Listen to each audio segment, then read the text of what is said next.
Toward the Destruction of Schooling by Jan D. Matthews.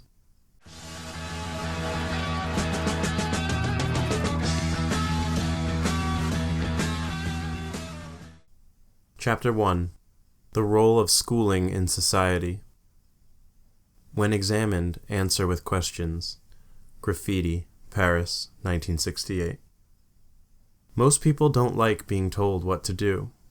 Any institution that aims to structure and regiment a person's life is, to a certain extent, in conflict with that person. The interesting thing is that that person is not always in willful conflict with the institution. Those who are obedient and fulfill their role as students understandably try to ignore the negative effects their schooling is having on them. But who would honestly deny that these effects are quite visible? Students are taught, through the process of schooling, to be conformist, unimaginative, docile, and a great many other things that are by and large considered virtues in the working world. Stay this way and you may never feel good about yourself, but you will be congratulated by authority figures for the rest of your life.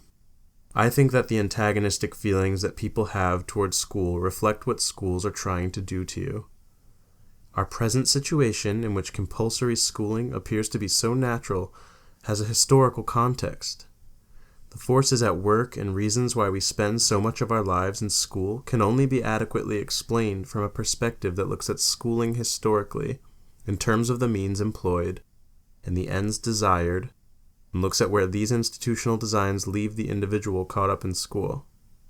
Such a perspective can be revolutionary only if it identifies with the individual caught up in school, with their needs and desires, their anger and frustration. We must look at how schooling fits into the whole of society and what sort of social relationships and institutions are hinged upon keeping this individual, you for all practical purposes, acquiescent. The problem, namely, that most people do in fact do what they are told, is a problem with the totality of civilized social relations. Schooling is a fundamental process of our society. It can be understood as the ensemble of techniques by which a society instructs the young in the knowledge, values, and attitudes necessary for becoming responsible members of society, reproducing the dominant order. The bells, the classes, the rules, the discipline, all are important aspects of a controlling process aimed at molding the individual into a form more desirable to others, to authorities. Schooling, like work, is based on coercion. Generally speaking, one does not do schoolwork because the experience itself is rewarding. One does not do schoolwork on one's own terms. Also, there is a carrot or a stick guiding your progress, usually both. Max Stirner had it right when he said that the school question is a life question. The most important life skill taught in schools is subservience. It is absolutely essential to all hierarchical social systems. Education, as William Torrey Harris, U.S. Commissioner of Education at the turn of the century, once defined it, is the subsumption of the individual.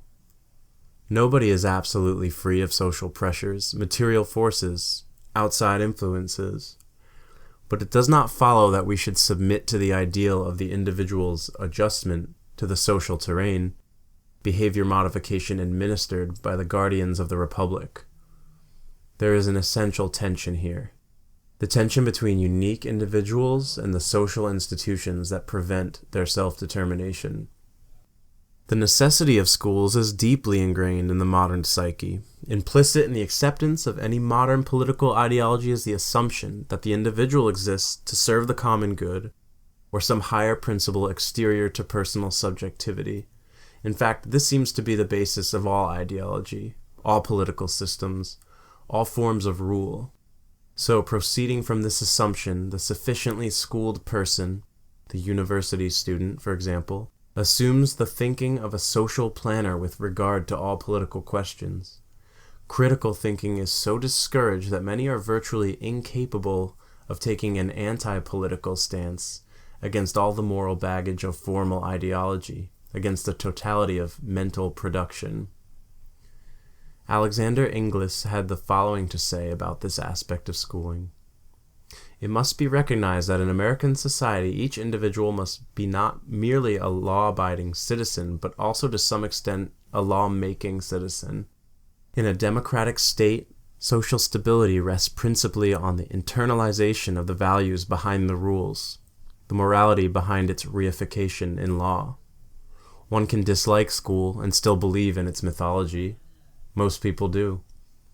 The stereotypes of good students, bad students, and every other category of student conceal the question of the desirability of systems of grading and categorization. Banalities, due to what they conceal, work for the dominant organization of life. Words will not cease to work until people do, wrote Mustafa Kayati. The mythology of this dominant organization of life consists of myths such as the necessity of being schooled in order to learn, the detached objectivity and intelligence of the intellectual, and many others, all reflecting capitalist values, the most salient of which is progress. The student, like society, is continually making progress. The student's progress, like that of society, is fundamentally a domestication of the human animal. When Derrick Jensen asked himself why schooling takes so long, the answer he came up with was straightforward and truthful. It takes that long to sufficiently break a child's will.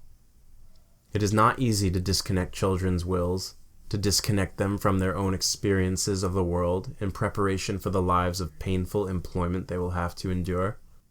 A few centuries earlier, Immanuel Kant put it more succinctly: man must be disciplined because he is naturally wild. Discipline is at the heart of the educational enterprise. Schools are obviously not organized by the students. They are the population that is to be controlled, monitored, measured, and disciplined. Discipline is what the factory and the office and the store share with the prison and the school and the mental hospital.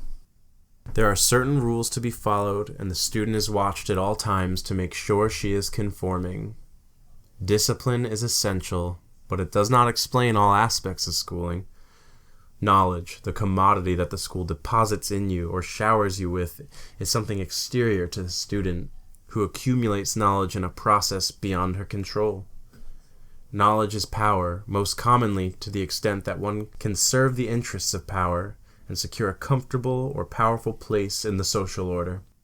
Foucault pointed out that power necessarily produces knowledge. Power and knowledge directly imply one another.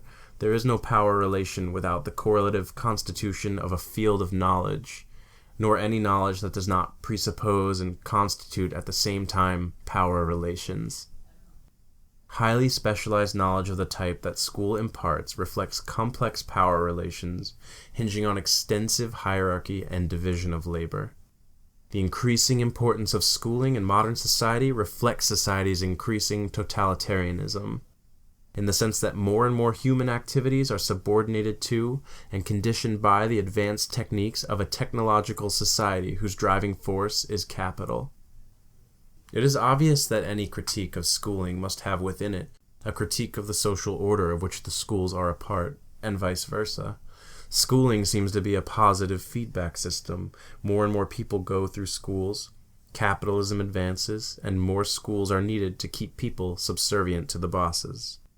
Education is such an important right for all people that it shall be compulsory, according to Article 26 of the 1948 Universal Declaration of Human Rights. Education seems to be something that all the ideologues can agree on. It is obviously helping people to adapt to the insanity of modern society.